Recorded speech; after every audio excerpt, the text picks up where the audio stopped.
Are you tired of feeling trapped in your own mind, caught in loops of fear, tension, and overthinking? Does anxiety seem to show up uninvited, day after day, no matter how much you try to calm it or control it? You've probably read tips, tried meditations, and done your best to push through. But deep down, there's still a sense that something's missing, something more meaningful, something that goes beyond just coping. What if anxiety wasn't just a problem to fix, but a signal pointing towards something deeper within you? What if the way we relate to our thoughts and emotions could gently transform the way we live? In Buddhist philosophy, inner pain isn't a battle to win. It's a signal to explore. Instead of pushing anxiety away, we're invited to lean in, to listen, because within discomfort lies guidance. And sometimes our most persistent feelings carry the wisdom we've overlooked. In today's video, we're going to explore 6 powerful insights from mindfulness and Buddhist teachings that don't just help you manage anxiety. They help you meet it with clarity, compassion, and strength. Each one is a shift in perspective, a tool for daily life, and a step toward real inner peace. 1. The mind is not you. The thought is not you. There are moments when a thought arrives uninvited. Something's wrong, or what if this never gets better? Suddenly we're no longer in the moment. We're inside that thought, lost in fear and tension. But the Buddha offered a gentle reminder. This too is just a thought. Not every thought is true. Some are echoes of old fears, others are habits, stories the brain keeps telling. But a thought is not reality. It's just a passing cloud. As one monk said, don't believe everything you think. Even the urgent ones are often just noise. With mindfulness, we start to see this more clearly. Take Ava, 76, widowed, adjusting to life alone. After her husband's death, she began to fear things like falling, forgetting, losing herself. Real concerns, but they were just thoughts, not facts, and they came with racing heartbeats and restless nights. Ava joined a mindfulness group. One day the teacher asked them to write, "This thought is not me. It is just a thought." It seemed odd at first, but soon Ava used it whenever fear came, and slowly the fears lost their grip. This is called non-identification, knowing you are not your thoughts. They come and go like wind in the trees. Some are useful, some not, but none define you. The goal isn't to fight thoughts, but to notice them, to say, I see you, but you're not real, you're not in charge. It's a small but powerful shift, from being inside a thought to watching it pass. As Ajahn Chah said, let go a little and you'll find a little peace. Let go completely and you'll be free. So when the next wave comes, meet it gently. Whisper, this too is just a thought. 2. Mindfulness, returning to now. It often starts subtly, a slight unease during morning tea, a tight chest while folding laundry, a feeling that something's wrong though nothing's happened. For many older adults, especially those living alone, anxiety can creep in quietly, pulling the mind away from the calm of now into the shadows of worry and memory. Mindfulness, rooted in Buddhist practice, offers a way back to the breath, the body, and the present, where peace lives. It's not about silencing thoughts, but gently noticing them, feeling your breath, noticing your steps, being where you are, not where your mind wants to wander. The Buddha said, do not dwell in the past, do not dream of the future. Concentrate the mind on the present moment. Anxiety looks ahead, but the present asks only for your presence. Let me tell you about Leo, a retired carpenter. After moving into a smaller home and settling into a quieter routine, the silence began to feel heavy. His mind filled with what-ifs. What if I forget something? What if I fall? What if I become a burden? His doctor suggested a local meditation group, Leo hesitated but went. The first session, sit, breathe, notice. At first my thoughts were loud, he said, but then I heard my breath, birds, the warmth in my hands. That changed everything. He began sitting in his garden each day, just breathing, not trying to fix or force anything, just watching his thoughts like passing clouds, and over time they grew lighter. Mindfulness won't erase hardship, but it teaches us to meet it with gentleness. You are not the storm, you're the sky holding it. And when your mind drifts, don't judge. The moment you notice, you've already returned. That's the practice. So if anxiety visits in your quiet moments, don't resist. Offer your breath. Feel your feet, the sunlight, the rhythm of your inhale and exhale. This is not denial. It's a homecoming.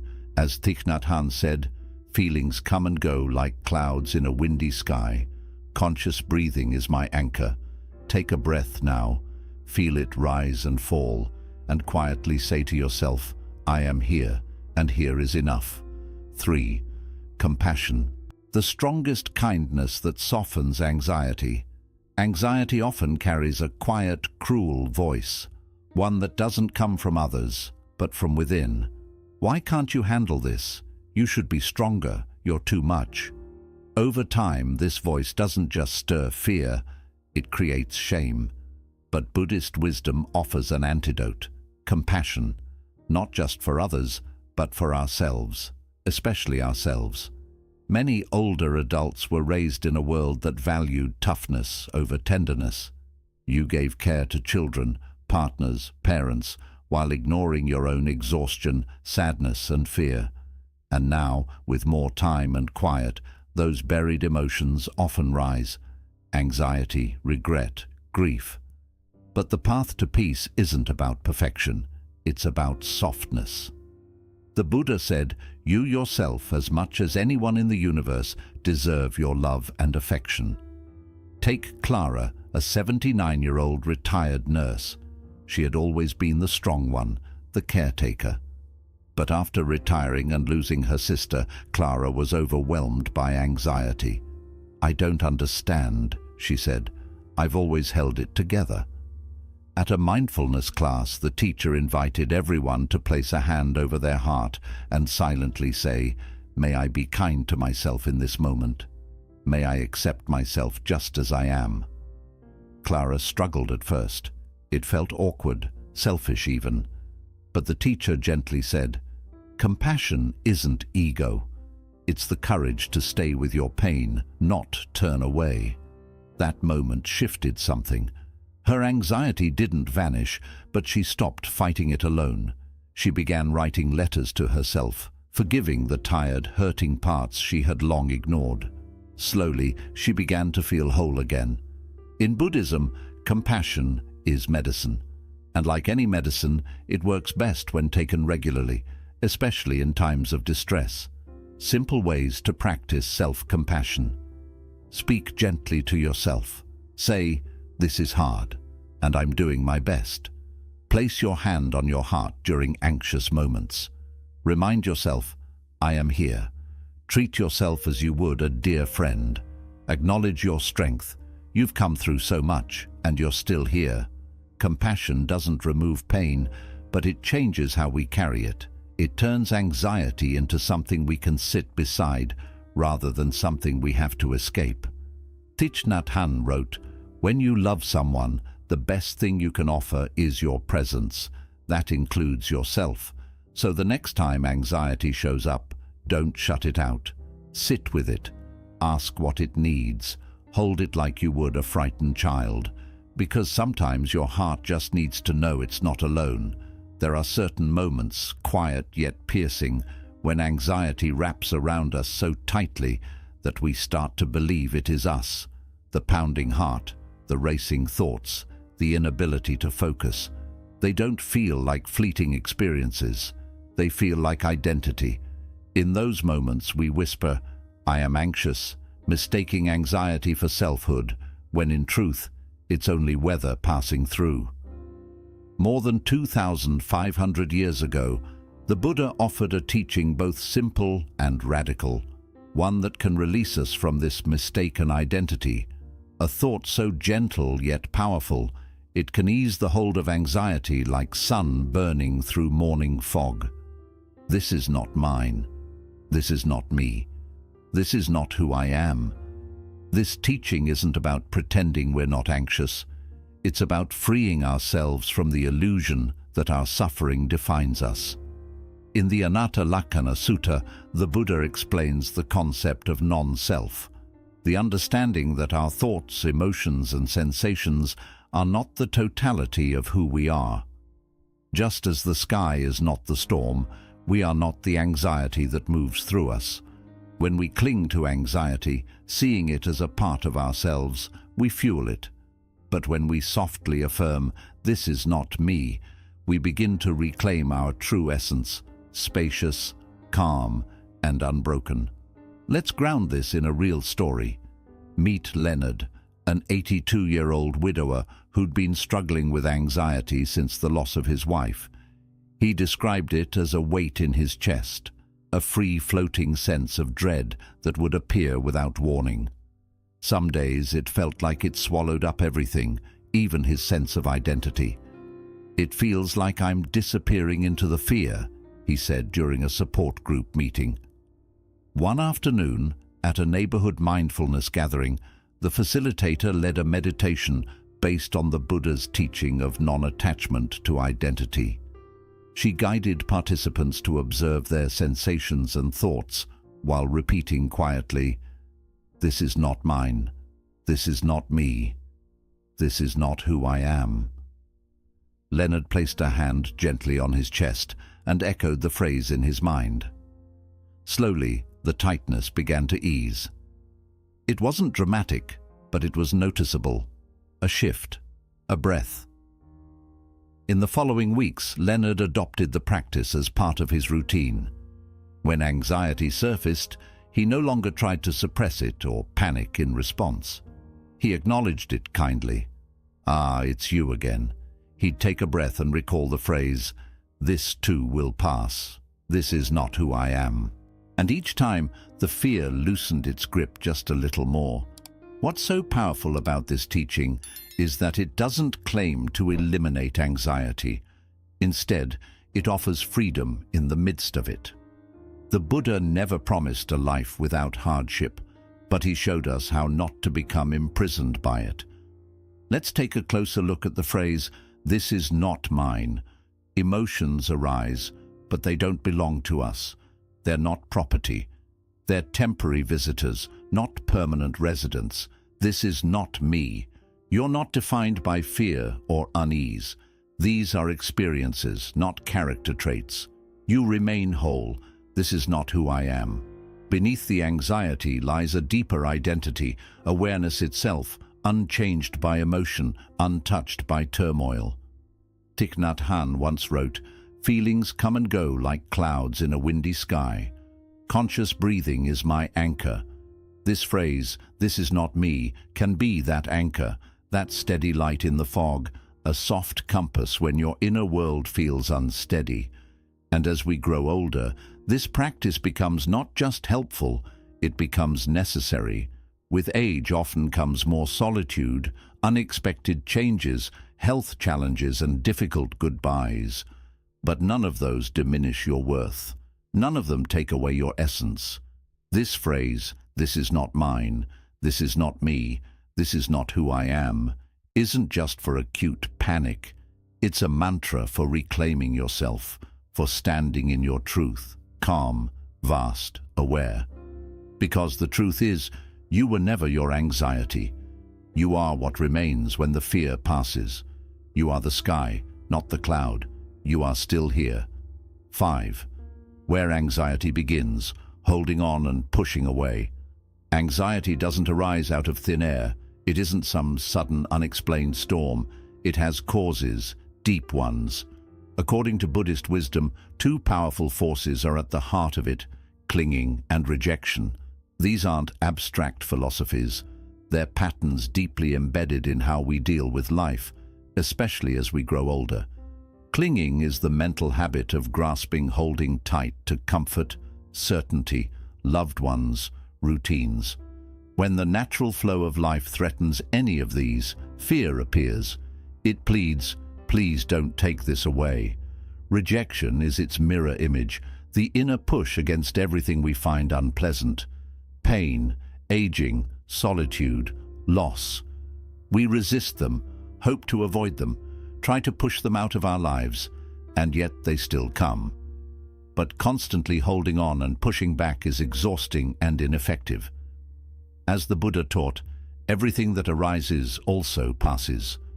Your body evolves, relationships shift, emotions change, nothing stays fixed, and when we fight this truth, anxiety takes hold. Let me tell you about Brian, a retired architect.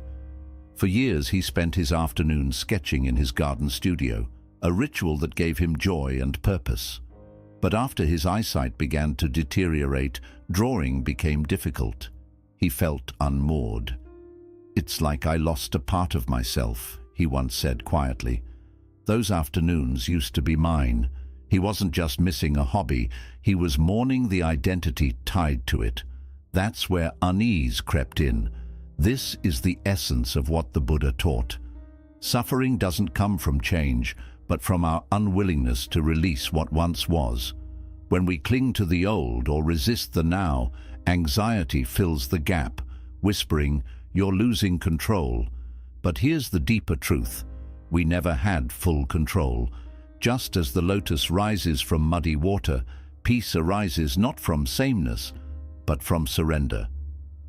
We find calm, not by preserving every part of our past, but by softening our grip.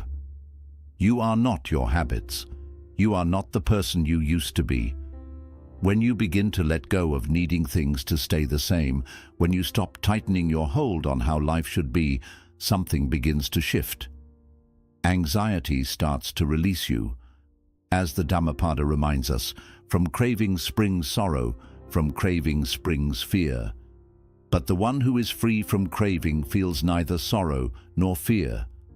So what if today, even for a single moment, you let your mind loosen its grip? What if peace is not found by looking back, but by welcoming what is here now, exactly as it is? 6. A living practice, bringing the teaching into daily moments. Some teachings touch the soul, like a fresh breeze flowing into a closed room. They reach us, move us, and feel true in our hearts.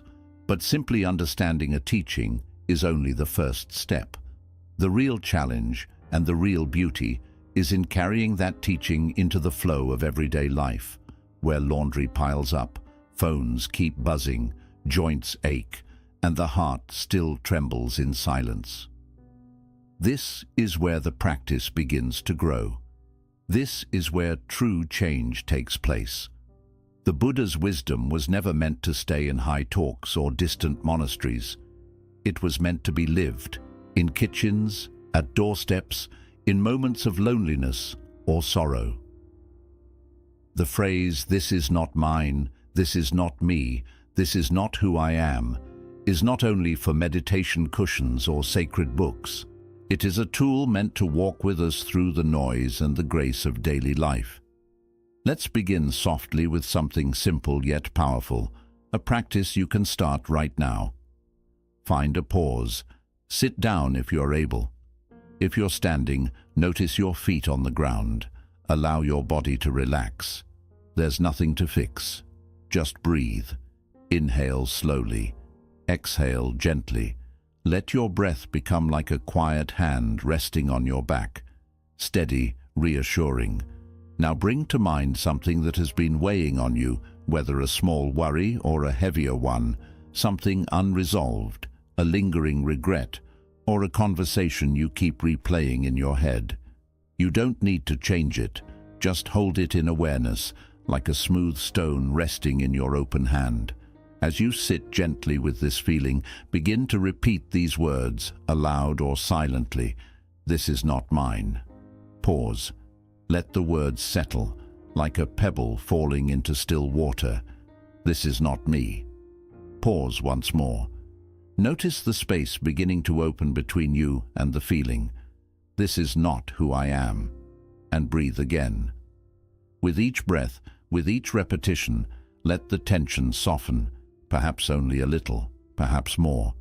You are not pushing this emotion away. You are simply noticing it. You are giving it room without mistaking it for your identity. Now picture your breath as a gentle breeze moving through a room. It passes through the space where the worry sits, airing it out, not forcing it to go, but simply opening the windows and letting in freshness. The room remains. It is wide and steady. That room is you. The anxious thought is only a visitor. It may stay a while, but it is not the owner. This is the heart of the practice. Let's talk about when to use it. You don't need to be sitting in silence or surrounded by incense to find peace. You need it at 3 a.m., when your mind won't stop racing. You need it when your grown child forgets to call and you wonder if you've done something wrong. You need it when your body quietly reminds you that time is moving on and you feel something slipping just beyond your reach. These are not failures of the spirit. They are simply human moments, and this is where the practice belongs. In such moments, don't chase perfection. Come back to presence. Breathe in and gently say, "This is not mine." Breathe out, "This is not me." Breathe again, "This is not who I am." Then return to whatever is before you, washing the dishes, folding the laundry, petting the dog, or listening to the wind. The practice isn't something apart. It becomes the way you move through life, and something quiet yet beautiful begins to unfold. Your nervous system starts to believe the message. It begins to sense the truth. You are safe here. You are not trapped in the past.